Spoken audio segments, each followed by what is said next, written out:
U.S. officials have consistently said that they do not believe Russian hackers actually affected the vote count or the outcome of the election. And even with this new information, sources say they stand by that assessment. Welcome back. That is Jeff Pegues from CBS News this morning on this report that Russian hackers nearly broke into U.S. voting systems. That's been the lead story on all of the networks. Top secret reports say that Russian hackers almost tried to break into U.S. voting systems. Folks, I started to get to my soapbox on this earlier, but I got to tell you, and Chris Arps is joining us in the studio. I'm going to skip your lead in today. Thank you for filling in yesterday. Thank you. It's always a pleasure. But I've got to get this off my chest. I listened to this morning, and you know my fifth paragraph rule, right? I've kind of been touting that lately. Anytime you read a shocking headline in a mainstream newspaper, skip down to the fifth paragraph, and that's probably where they've buried the lead. That usually undermines whatever the headline is. It's just what they do. So you're going to have to start doing that for television. This was the tag. What you just listened was the tag story to Jeff Pegues' story this morning. So listen to it again. Listen. U.S. officials have consistently said that they do not believe Russian hackers actually affected the vote count or the outcome of the election. And even with this new information, sources say they stand by that assessment. So what's the story, Jeff Pegues? It changed nothing. Now listen to this. You've got to apply this fifth paragraph rule to televisions too. You might as well just listen to the tag to the story first before you listen to the actual story. There wouldn't be much of a story in this case. Listen, you got to get through the misreporting of this is epic. So let me play the beginning of the story. This is what they're basically getting at right now. Investigators believe there were repeated intrusion attempts by Russian hackers in the final days of the campaign.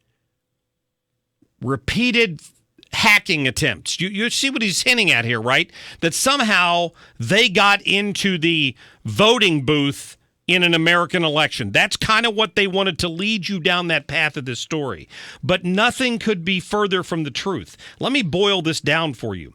This intelligence report claims that somebody in Russia went on a phishing expedition. That's with a PH at the beginning of it. You know, an email scam. They went on a phishing expedition of the email systems of a private company that helps with U.S. voter registration. Not U.S. voting systems, not electronic voting machines, not even local election board computers, but some private company that dealt with U.S. voter registration. Do you understand that? There's not even evidence they were successful in any of it. Not at all.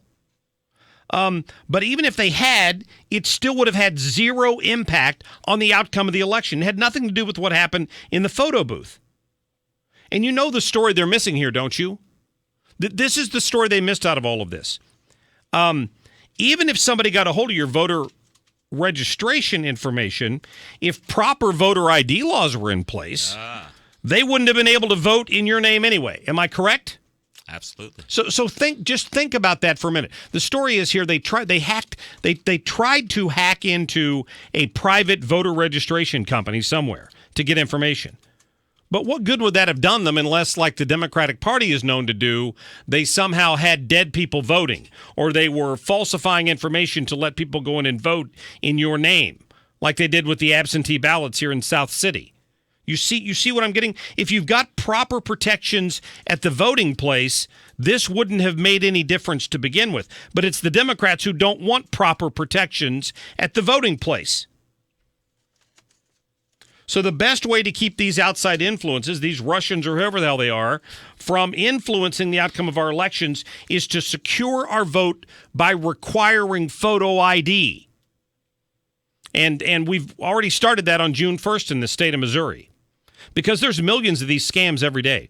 This is nothing unusual about this. Nothing about it would have affected the outcome of the election. But that's the impression they want to leave you with. That's why I tell you when you listen to mainstream television reports, you have to listen with a critical ear. Just a stupid question here, but it's one I have to ask. How many low-information left-wingers do you think are walking around today because they either saw the headline written down or they heard the headline in a news update, convinced more than ever that voting machines in this country were hacked and changed the outcome of the election? You know there's a couple of idiots walking around somewhere. You might run into one of them at the water cooler at work today. That's what happens based on reports like this. A little later, I'm going to play you an exchange that took place between Sebastian Gorka and Chris Cuomo on CNN. It was classic. Sebastian Gorka destroyed Chris Cuomo, who was sitting there reading Democratic talking points to him, and then he got angry when he was accused of being part of the fake news. This is where... this is what you get out of a lot of these major news channels right now. They'll say whatever the hell they want, and then they'll feign indignation when you challenge them on it. What the left and the Democrats and the media are doing in this country is the equivalent of a silent coup, but it's not so silent. So don't forget what you've heard here today, folks. Despite the headlines, whatever this is, nobody hacked into U.S. voting systems. That's the equivalent. That's the definition of fake news, when you can get away with stuff like that. Now, Chris, I apologize for eating into part of our first segment here, but I had to get that off. I had to get that off my chest. My heart's beating fast from that. Is that right? Did you feel a tingle down your leg, Mr. Matthews? Not so much, but I started getting agitated. Hey, you got to get people fired up and get them thinking. You got to get their minds going in the right direction here. And it's kind of what we said before when that whole thing came out in North St. Louis about the prominent family that's involved with the voter absentee ballots and all that stuff going around. And you would think that there would be African Americans that would be more involved in that, because your vote is getting stolen when these same people are being elected over and over and over that aren't doing anything for you, but they've got absentee ballot scams going on to keep them in office. You think it's not so much a plan to disenfranchise you from white people. African Americans are disenfranchising a lot of their constituents in the inner city by stealing votes through absentee ballots and other things. Best way to do it is to just prove who you are when you vote. And as the studies have shown over and over and over, wherever this is instituted, voter participation goes up. It should. Every single instance, it goes up. It kills me that people say it's designed to squash the number of people who turn out to vote. Yeah, isn't that an insult, though? I mean, as someone who for many years has spoken on behalf of conservative African Americans, because that's what MoveOnUp.org is all about, aren't you insulted when the left comes out and claims that this is going to somehow diminish the ability of older African Americans? They're trying to hold down the minority vote by requiring people to have IDs, because many of these people just can't get IDs. Like, they're not capable of it. It's silly. Well, it insults me because people within the community are not letting the proper information get out that says if you are an older person and you don't have a birth certificate or your ID is not as valid as it should be, they will give you a provisional ballot, or they will let you get another ID. No one is going to be disenfranchised for free. Right. No one's going to be disenfranchised. And I tell you another Democratic talking point that has always insulted me over the years is how they always try to focus on the minimum wage, how that's an issue that's going to affect African Americans. It doesn't. 70%, 75% of African Americans are in the middle class. I've seen studies by the Labor Department that says a great majority of the people that make minimum wage are students, high school students, and college students.